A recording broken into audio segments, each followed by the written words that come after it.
Welcome to the Banker Lamp. Please enjoy the video. You begin by opening Settings and navigating to Security or SIM card options. This gets you straight to the controls you need. Make sure you know the current PIN because the phone requires it to change the code. Without it, you risk a block and need the PUK.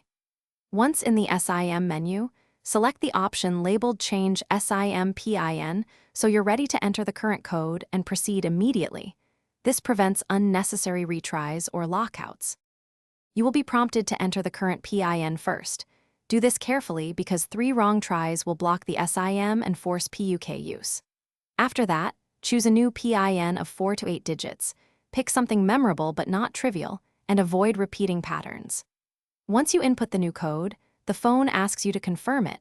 Re-entering reduces typos, so make sure both entries match before the device accepts the change and updates the SIM.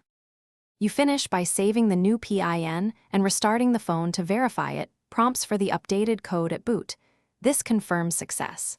If the SIM is blocked because of failed PIN attempts, retrieve the PUK from your carrier and enter it exactly.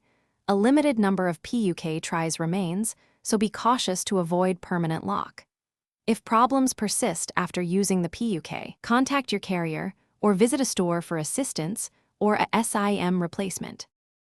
Thanks for watching. If this was helpful, leave a like and consider subscribing. See you next time.